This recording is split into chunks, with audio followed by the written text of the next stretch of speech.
Okay, CBD2, last discussion. This comprises three cases. CBD8, case-based discussion 8. A 36-year-old male presented with low-grade fever for 10 days. Loss of appetite was the only complaint, and on examination, body temperature was 38.4 centigrade. That is more than 100.3 Fahrenheit, and all systems were normal. No cardiac murmur were detected. Done CRP, that was 38 milligram per deciliter, while procalcitonin was also done, ordered. ESR was 45 millimeter first hour, and white blood cell count was 11,000, marginally high, and neutrophil count was 68. It is high. Neutrophil leukocytosis is there. Blood culture done negative, and repeated culture were also were cultures were done and also were negative. What is this condition? Perhaps this history per se implies kind of negative. I mean, cultures were negative, but patient is having fever. How many days? 10 days. But usually it may be prolonged, and there's recorded temperatures is there. And all the systems are normal, no cardiac murmur. So this is pyrexia of unknown origin or fever of unknown origin. So usually what is the definition? To say a few, that is fever should be there, documented fever 38.3 or more. Ideally for it should be 3 weeks. Patient presented with 3 weeks or more history of this. And 1 week inpatient investigations were done, but still no focus of infection, no etiology was documented. So it is termed as pyrexia of unknown origin or fever of unknown origin. That's how it goes. So when nowadays it is classified as classical FPUO, nosocomial pyrexia of unknown origin. In immunocompromised or neutropenic patients, PUO, and HIV associated PUO. Likewise, it is discussed or described. What are the causes? So infectious and non-infectious are such. There are, in addition, so in non-infectious, inflammatory, malignant, and miscellaneous can be classified. So when we considered about infectious, it is more common among developing countries, sorry, and non-infectious causes are much more common among developed countries, such as inflammatory, malignant, and miscellaneous. So in our case, it is pyrexia of unknown origin. What is the reason for such diagnosis? I have given here with 10 days, but often when we are giving obvious case, maybe prolonged duration and having, and also we may give the part of other third part, that is patient has in admitted inpatient more than 1 week of regular or maybe next level of investigations were negative. So we are clueless. What is the condition? Probable conditions that may present at this. As I said, there is a classification and etiologies. Okay. So there are several. Likewise, etiology, I would say, main common causes are tuberculosis, Q fever, and brucellosis. Less common, there are HIV, abdominopelvic abscesses like cryptic abscesses, cat scratch disease, Epstein-Barr viral infection, cytomegaloviral infection, typhoid, toxoplasmosis, or extrapulmonary TB. Those are the infectious causes. But I will discuss about non-infectious causes as well, just connective tissue disorders, vasculitis, granulomatous disorders like there.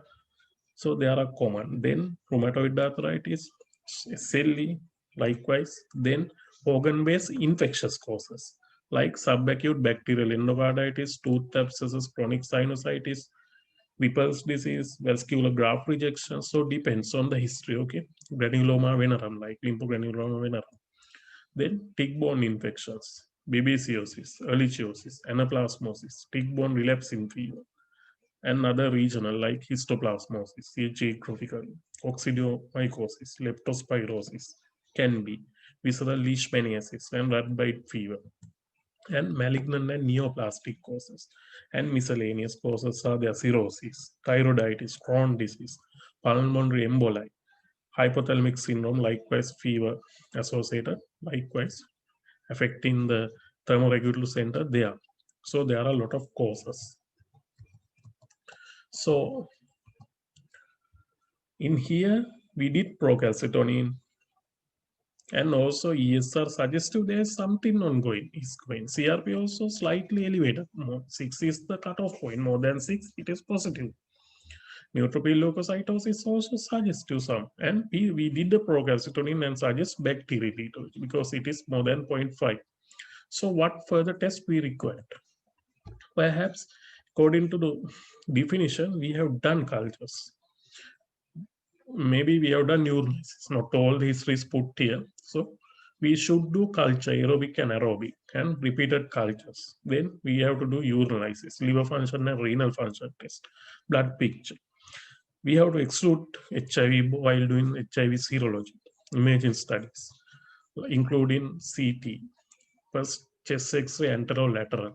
Then we have to go, if it is available, we go PET scan, positron emission testing, or echocardiography. It's very much important. Though cardiac murmur is not there, we have to exclude serology, kind of any viral etiologies, depends on even milioidosis we have to exclude.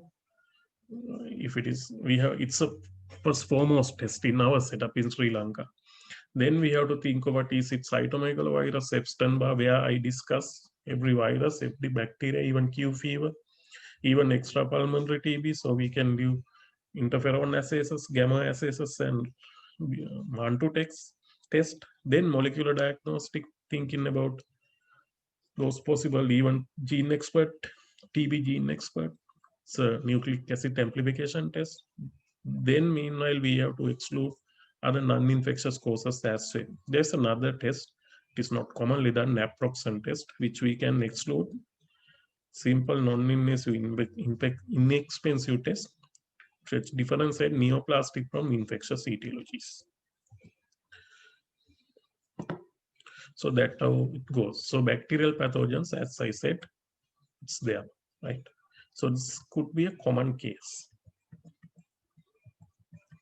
CBD9. A 70-year-old male presented with fever, headache, and alteration of consciousness for 3 days. His past medical history was unremarkable. C-reactive protein is 67, while procalcitonin was less than 0.5. So it clearly, probable diagnosis, as we have discussed, fever, headache, and alteration of consciousness, it is more towards viral encephalitis. So that is the reason. What is the etiology? So etiology, viral HSV1 and 2. Latter much more common in neonates than adults. HSV type 1 is common among adults. Varicella zoster, Epstein-Barr, measles virus, associated with subacute sclerosis, panencephalitis, mumps virus, rubella, and JE. It is the Japanese encephalitis, West Nile virus. Then even dengue, chikungunya, enteroviruses we have to exclude, and human herpes virus 6. Then there are the lymphocytic choriomeningitic virus, likewise. Rabies, we have to exclude. Okay. Then here it is more related viral. As I said, it's first bacterial meningitis. Meningitis, it is more towards bacteria, while encephalitis, it is more towards viruses. Here, encephalitis causing bacteria like Mycoplasma species. It's there. And then Toxoplasma gondii like parasites. And non-infectious demyelinating process also we want to think about. So that is the etiology. We have to do a lumbar puncture while excluding increase in intracranial pressure. Then we can go for the emergent studies. In the lumbar puncture, we can do viral studies, mainly molecular diagnostics. We have to do manage we should empirically start antiviral plus antibiotics. Antiviral acycloa weight-based formula. It is given as 8 hourly. Renal toxicity, renal adjusted dose should be given. Then we can combine ceftriaxone antimeningitic dose until proven. But in this case, perhaps we can initially give, and even once PCT is available, we can go with antivirals because it suggests, and we want to uh, follow up meticulous infection control practice to minimize super infection or secondary bacterial infection to this patient. Okay, hand washing is very much important. Those things, and personal hygiene is we have to maintain. Then we have to monitor the response, and meanwhile we have to elevate the fever and comfort about the patient, as well as it's better to avoid as much as invasive procedures including catheterization, but depends. Okay, so its care is very much important, and we can monitor with clinical as well as inflammatory markers. We don't want to do follow-up. If we have got a etiology, we don't want to assess the clearance of the viruses or even assess with the serology or antibody levels. That doesn't matter. Clinical response per se will be enough. So case-based discussion 10. A 30-year-old male presented with fever and jaundice for 3 days. His appetite was reduced remarkably. He looks ill, and right hypochondrial tenderness was there and liver was enlarged. No splenomegaly. He drinks alcohol. So it related to liver, isn't it? Jaundice, then appetite gone, right hypochondrial tenderness, and liver was enlarged. Nothing.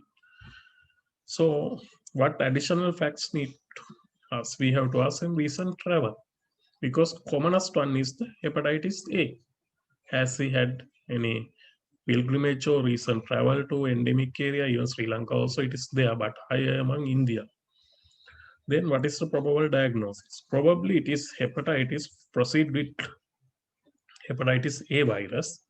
But meanwhile, we have to exclude, other than this food habits, we have to exclude his sexual habit as well. It could be hepatitis B, C, or other D, likewise viruses. So he drinks alcohol, but we have to advise him avoid or stop alcohol intake because it worsens the clinical scenario. List probable agents. So causes hepatitis A, B, C, D with the presence of B, and hepatitis E, and other non-A, non-B viruses also there. Then cytomegalovirus, Epstein-Barr, even herpes simplex virus, etc. List.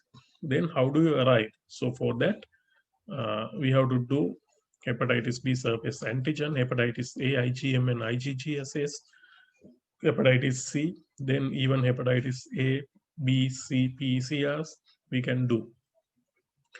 Then how do we manage? If it is hepatitis A, it's for provide supportive diagnosis and avoid spread of infection while by infection control measures. If it is B, there are medications, antivirals, and even for the C, antiviral medications are there. But chronicity is there among B, C, D, B, C, likewise. E associated often with the pregnancy, likewise. Then supportive treatment. If we should avoid acetaminophen, like paracetamol and other hepatotoxic drugs. Even ceftriaxone, we want to cue in caution because these patients can develop spontaneous bacterial peritonitis. So if patient's condition is severe or perhaps moderate, we may give cefotaxime instead of ceftriaxone to prevent spontaneous bacterial peritonitis. But it's secondary bacterial, but perhaps in first case, we have to exclude these hepatitis A, B, or C likewise. Okay, thank you.